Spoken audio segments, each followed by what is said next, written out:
Hai semua, selamat petang dan selamat datang ke kebun saya. Saya nak cerita, mungkin kau orang dah nampak banyak video update kerja kebun di Facebook, tapi di YouTube, di social media lain, saya belum taruh banyak video pasal ni. So, saya nak cerita sikit tentang kebun saya, macam mana saya dapat buat kebun di Malaysia, dan juga saya akan tunjuk apa yang saya sudah tanam di sini. So, tengah-tengah kebun ini, saya ada pondok. Sebenarnya ramai orang tolong saya buat projek ini. Ada beberapa jiran yang tolong, ada kawan yang tolong. Sebab walaupun saya tahu saya nak buat projek macam ini, saya tak tahu pengetahuan pasal apa yang orang boleh tanam di sini, apa yang boleh hidup, apa yang manja sangat, dan lain-lain.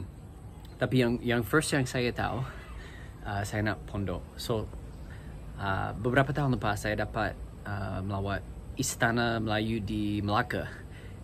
Istana yang sangat besar, buat dari kayu, sangat besar luas. Dan saya kata kepada diri sendiri, saya macam, kalau saya tak boleh punya istana dibuat dari kayu macam Istana Melayu, ada kemungkinan saya boleh buat pondok sebelah rumah. So, nanti saya akan tunjuk pondok ini. Tapi yang first yang saya buat di sini, saya buat pondok supaya saya jangka bila sudah ada pokok yang besar, kawasan ini boleh menjadi tempat yang sangat selesa untuk rehat, untuk lepak bersama kawan. Dan walaupun kita di bandar, kita boleh rasa suasana kampung di bandar. So, apa yang terjadi dulu masa saya pindah ke sini, kawasan sebelah rumah sangat-sangat kotor. Sudah semak macam pokok berguna yang boleh bagi kita hasil buah-buahan atau sayur-sayuran sangat kurang. Dan sebab kawasan ini orang tak jaga, bahkan sini semua semak dulu. Sebab kawasan ini orang tak jaga, ramai orang dari luar taman ini buang sampah di sini. Ada kaca, ada plastik, ada tayar, ada kapet, semua orang buang sini. Toilet pun buang.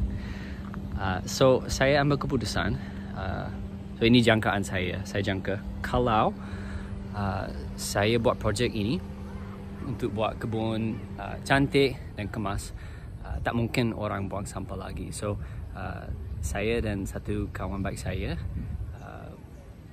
mula buka tanah ini.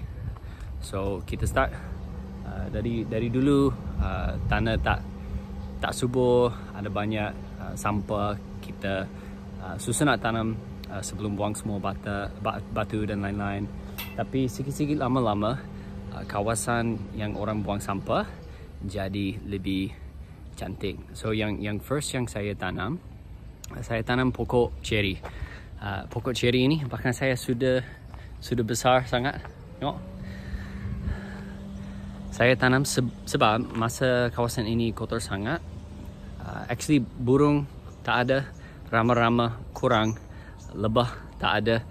Just mainly like burung biasa dengan semut banyak.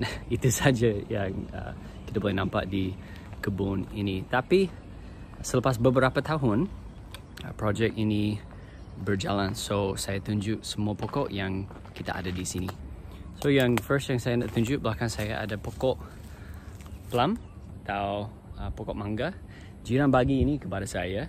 So, jiran bagi dan saya tanam. Masa dia bagi, mungkin pokok ini setinggi saya dan sudah jauh lebih tinggi. Of course, ada beberapa pokok betek sudah tinggi sangat kan. Dan sebelah sini ada pokok buah delima, tapi walaupun sudah beberapa kali keluar bunga, belum dapat buah dari dia. So, kalau ada nasihat tentang macam mana jaga pokok delima, tolong bagi tahu saya dalam komen. Next, kita ada beberapa pokok nanas di kebun ini. Sekali dengan pokok ini, apa ni?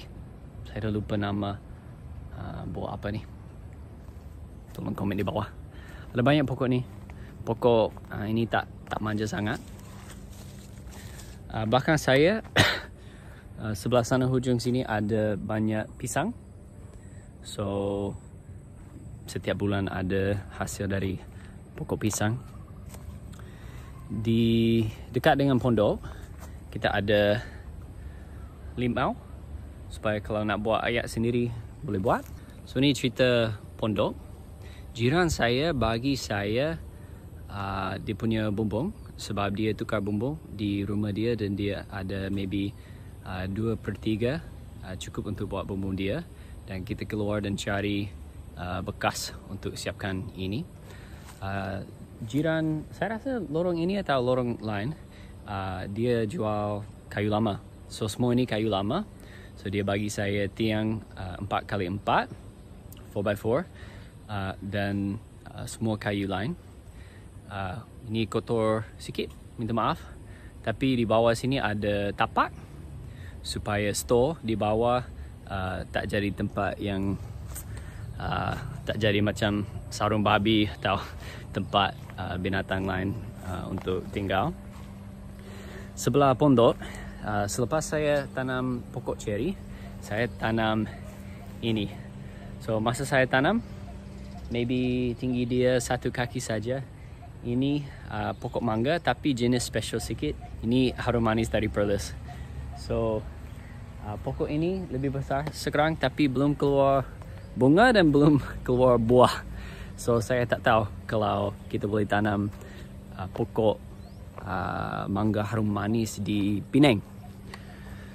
Sini boleh nampak durian Belanda.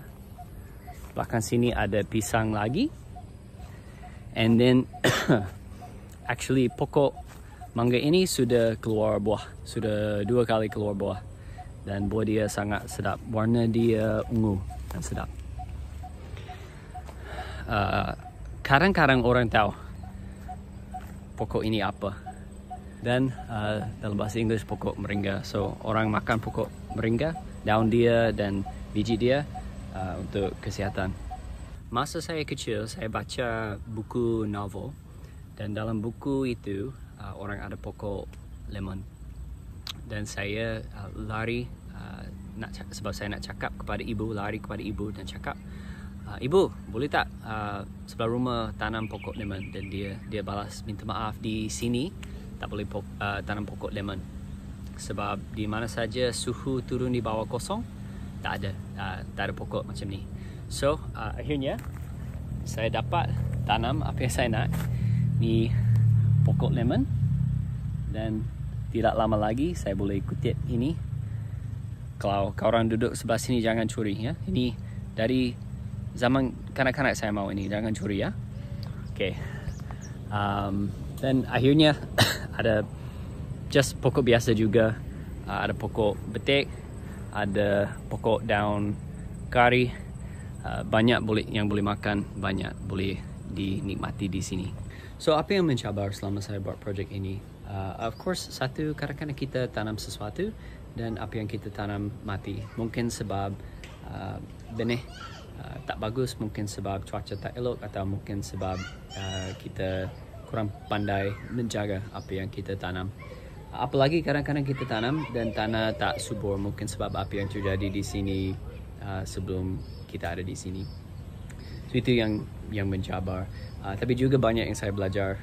Kebanyakan nama pokok ini saya tidak tahu sebelum saya start project, dan saya belum ada pengalaman untuk makan apa yang saya tanam. So ini yang first untuk orang bandar ini, tanam sesuatu, tunggu hasil dan makannya. Akhirnya ramai orang tanya, kenapa buat projek ini kalau ini bukan you punya tanah? So saya duduk di sini, dan sebelah sini ada tanah kosong. So kalau orang nak tanam di sini boleh tanam, tapi ini bukan kita punya tanah.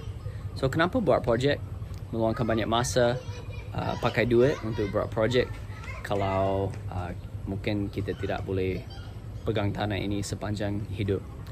Dan bagi saya, satu bertanggungjawab manusia adalah berbudi kepada tanah. Dan walaupun kita ada peluang untuk jaga tanah 1 tahun atau 10 tahun atau sepanjang umur kita. Selepas masa kita di sini, walaupun pegang 10 tahun atau mungkin sepanjang umur, kita bagi tanah kepada orang lain. Bila kita sudah meninggal dunia, semua yang kita ada, kita bagi dekat orang lain. So bagi saya lah, bertanggungjawab manusia adalah apa saja yang Tuhan percaya kepada kami jaga dengan baik. Saya harap kau orang suka tengok kebun saya. Kalau suka video ini, tolong tekan like, dan kalau belum subscribe, tolong subscribe, dan komen di bawah kalau ada soalan tentang kebun saya cuba jawab kalau sempat masa. Terima kasih dan Tuhan berkati.